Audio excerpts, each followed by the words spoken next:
ಎಲ್ರಿಗೂ ನಮಸ್ಕಾರ.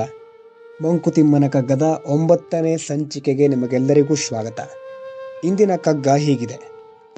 ಏನು ಭೈರವ ಲೀಲೆ ಈ ವಿಶ್ವಭ್ರಮಣೆ, ಏನು ಭೂತಗ್ರಾಮ ನರ್ತನೋನ್ಮಾದ, ಏನಗ್ನಿ ಗೋಳಗಳು, ಏನಂತರಾಳಗಳು, ಏನು ವಿಸ್ಮಯ ಸೃಷ್ಟಿ ಮಂಕುತಿಮ್ಮ.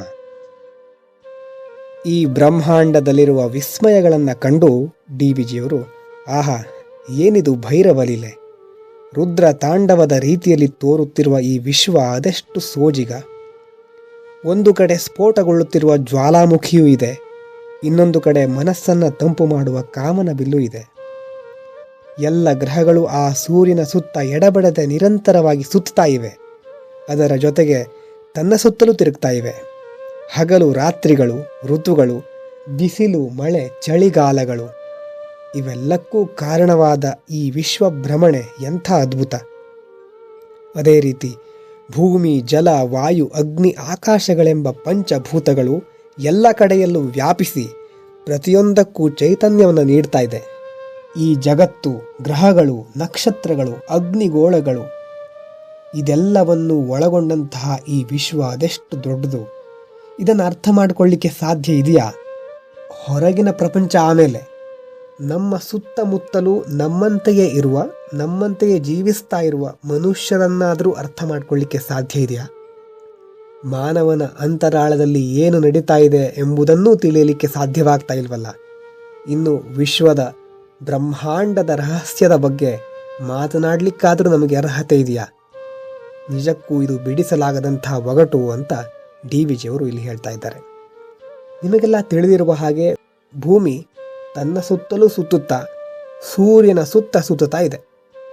ಹಾಗಾದರೆ ಅದು ಯಾವ ವೇಗದಲ್ಲಿ ಸುತ್ತುತ್ತಾ ಇರಬಹುದು ಎಂದು ಯಾವಾಗಲಾದರೂ ಯೋಚನೆ ಮಾಡಿದ್ದೀರಾ? ವಿಜ್ಞಾನಿಗಳ ಲೆಕ್ಕಾಚಾರದ ಪ್ರಕಾರ ಭೂಮಿ ತನ್ನ ಸುತ್ತ ಗಂಟೆಗೆ ಸುಮಾರು 1600 ಕಿಲೋಮೀಟರ್ ವೇಗದಲ್ಲಿ ಸುತ್ತುತ್ತಾ ಇದೆ. ಅದೇ ರೀತಿ ಭೂಮಿ ಸೂರ್ಯನ ಸುತ್ತ ಗಂಟೆಗೆ ಸುಮಾರು 1,07,000 ಕಿಲೋಮೀಟರ್ ವೇಗದಲ್ಲಿ ಚಲಿಸ್ತಾ ಇದೆ. ಅಂದರೆ ಪ್ರತಿ ಸೆಕೆಂಡಿಗೆ ಸುಮಾರು 30 ಕಿಲೋಮೀಟರ್ ವೇಗದಲ್ಲಿ ತಿರುಗ್ತಾ ಇದೆ. ಈ ವೇಗ ಭೂಮಿಯ ತಿರುಗುವ ಪಥದ ವಿನ್ಯಾಸದಿಂದಾಗಿ ಆಗಾಗ ಬದಲಾಗ್ತಾ ಇರುತ್ತೆ. ಇಷ್ಟು ವೇಗದಲ್ಲಿ ತಿರುಗ್ತಾ ಇದ್ರೂ ನಮಗೆ ಯಾಕೆ ಅನುಭವ ಆಗ್ತಾ ಇಲ್ಲ ಅನ್ನುವ ಪ್ರಶ್ನೆ ಬರುತ್ತೆ. ಒಂದು ದೊಡ್ಡ ಆನೆಯ ಮೇಲೆ ಒಂದು ಚಿಕ್ಕ ಇರುವೆ ಇದೆ ಅಂತ ಇಟ್ಕೊಳ್ಳಿ. ಆಗ ಆನೆ ಎಷ್ಟೇ ಜೋರಾಗಿ ಓಡಿದರೂ ಇರುವೆಗೆ ಅದರ ಪರಿವೆಯೇ ಇರೋದಿಲ್ಲ. ಯಾಕಂದರೆ ಇರುವೆಯ ಗಾತ್ರ ಹಾಗೂ ಆನೆಯ ಮೇಲೆ ಅದು ವ್ಯಾಪಿಸಿಕೊಂಡಂತಹ ಜಾಗ ಅಷ್ಟು ಚಿಕ್ಕದು. ಅದೇ ರೀತಿ ಭೂಮಿಯ ಮುಂದೆ ನಾವು ಇರುವೆಗಿಂತಲೂ ಚಿಕ್ಕವರು. ಹಾಗಾಗಿ ನಮಗೆ ಅದ್ಯಾವುದು ಅನುಭವಕ್ಕೆ ಬರೋದಿಲ್ಲ. ಇನ್ನು ನಮಗೆ ಅಂದರೆ ಭೂಮಿಗೆ ಮತ್ತು ಸೂರ್ಯನಿಗೆ ಇರುವ ದೂರ ಸುಮಾರು 14ರಿಂದ 15 ಕೋಟಿ ಕಿಲೋಮೀಟರ್ಗಳು. ಹೀಗಾಗಿ ಸೆಕೆಂಡಿಗೆ 3 ಲಕ್ಷ ಕಿಲೋಮೀಟರ್ ವೇಗದಲ್ಲಿ ಚಲಿಸ್ತಾ ಇರುವ ಬೆಳಕಿಗೆ ಸೂರ್ಯನಿಂದ ಭೂಮಿಗೆ ತಲುಪಲಿಕ್ಕೆ 8 ನಿಮಿಷ 20 ಸೆಕೆಂಡ್ಗಳು ಬೇಕಾಗುತ್ತೆ.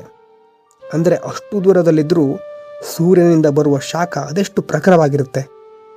ಇಂತಹ ಲಕ್ಷಾಂತರ ಅಗ್ನಿಗೋಳಗಳನ್ನು ಒಳಗೊಂಡಂತಹ ಈ ಸೃಷ್ಟಿ ಅದ್ಯಾವ ರೀತಿಯಲ್ಲಿ ಇರಬಹುದು? ಯೋಚನೆ ಮಾಡಿದಾಗಲೆಲ್ಲ ಆಶ್ಚರ್ಯವಾಗುತ್ತೆ. ಆದ್ದರಿಂದ ಈ ಬ್ರಹ್ಮಾಂಡದ ಮುಂದೆ ನಮ್ಮ ಸಾಧನೆಗಳು, ವೇದನೆಗಳೇ ದೊಡ್ಡದೆಂದು ಭಾವಿಸಿ ಹಾರಾಡುವ ಅವಶ್ಯಕತೆಯೂ ಇಲ್ಲ, ಚೀರಾಡುವ ಅನಿವಾರ್ಯತೆಯೂ ಇಲ್ಲ. ಅದ್ಯಾವುದರ ಬಗ್ಗೆಯೂ ಈ ಪ್ರಕೃತಿ, ಈ ಬ್ರಹ್ಮಾಂಡ ಕ್ಷಣ ಕಾಲವೂ ತಲೆ ಕೆಡಿಸ್ಕೊಳ್ಳೋದಿಲ್ಲ. ಹಾಗಾಗಿ ಆತ್ಮಾಭಿಮಾನವಿದ್ದರೆ ಸಾಕು, ಅಹಂಕಾರ ಯಾಕೆ ಬೇಕು? ಪ್ರೀತಿಯ ಗೊಬ್ಬರ ಹಾಕಿ ಸಂತೋಷದ ಹೂ ಬಿಟ್ಟರೆ ಅದೇ ಬದುಕು ಅಂತ ಹೇಳ್ತಾ ಇಂದಿನ ವಿಡಿಯೋವನ್ನು ಮುಗಿಸ್ತಾ ಇದ್ದೇನೆ. ವಿಡಿಯೋ ಇಷ್ಟವಾದರೆ ಲೈಕ್ ಮತ್ತು ಶೇರ್ ಮಾಡಿ. ಧನ್ಯವಾದಗಳು.